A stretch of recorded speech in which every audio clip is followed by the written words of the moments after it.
welcome back to another Art of the Flip video. Finding things to buy is not as hard as figuring out what's the price you want to pay. Trust me.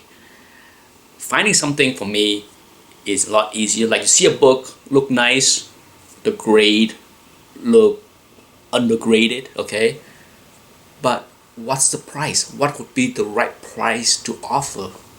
Okay, that is one of the dilemma or the toughest part of flipping for me. It's like I see something I like, and often it is that tough part as far as deciding what to offer, what to pay, is what hold up the deal. Like whether I go through some indecision and then the book was bought before I decided, or I lowball it too much and somebody else come in and buy the book before I change my mind. So there's a lot of little things when it comes down to prices that is the biggest obstacle for me. I can't say for anybody else. I can just say for myself that when it comes down to buying books to flip, deciding how much to pay for something is the toughest part, okay? And once I pull the trigger, it is what it is, right? So you can just cross your fingers. I cross my fingers and hope that the book arrive not damaged. But when it comes down to prices, how I approach it is, okay, you know my rule, I like to at least double, okay?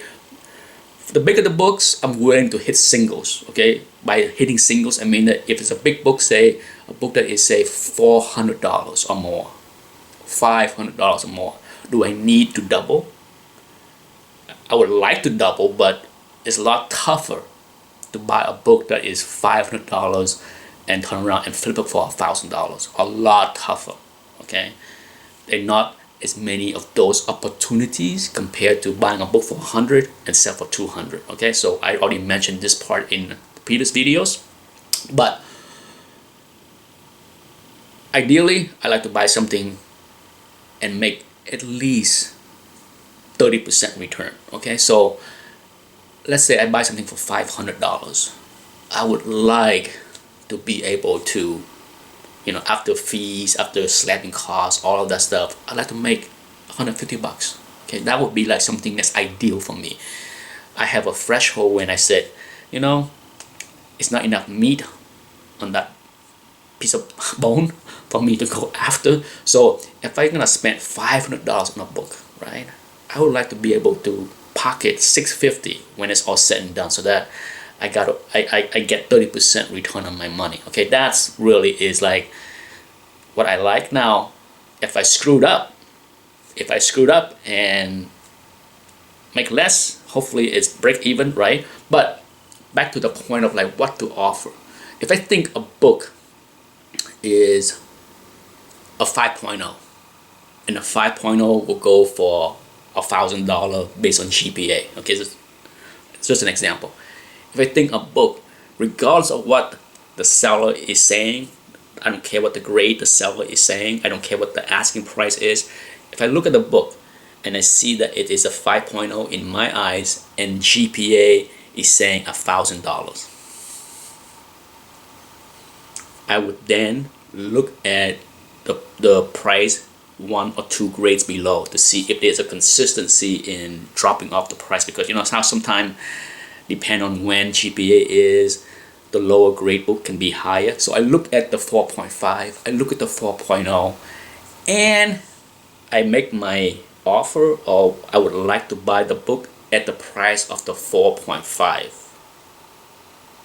Okay, that is my target, because if I am a little bit wrong on the grade, there's a cushion to help me not lose money. So if I think the book is a 5, there is no way I'm offering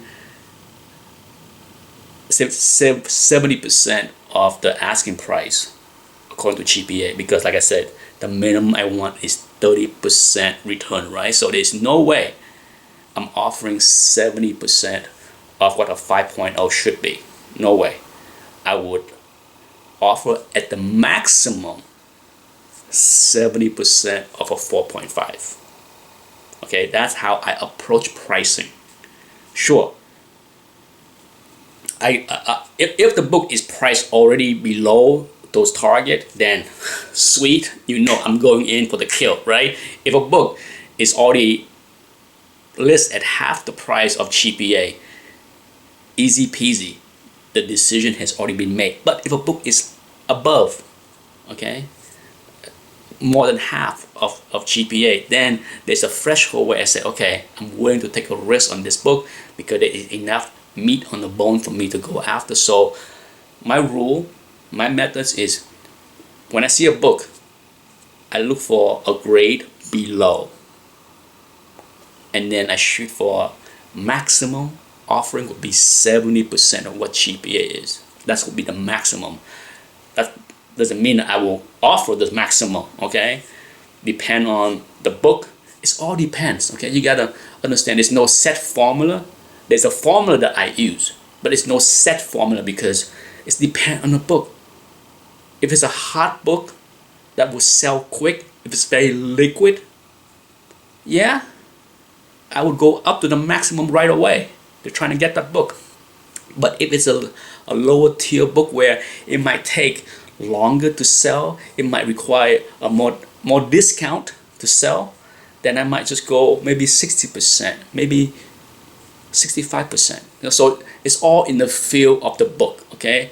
It's book by book, case by case. There is no set rule. There are guidelines that I use to ensure that I don't fail should I'm wrong with the grade. Okay, that's the key.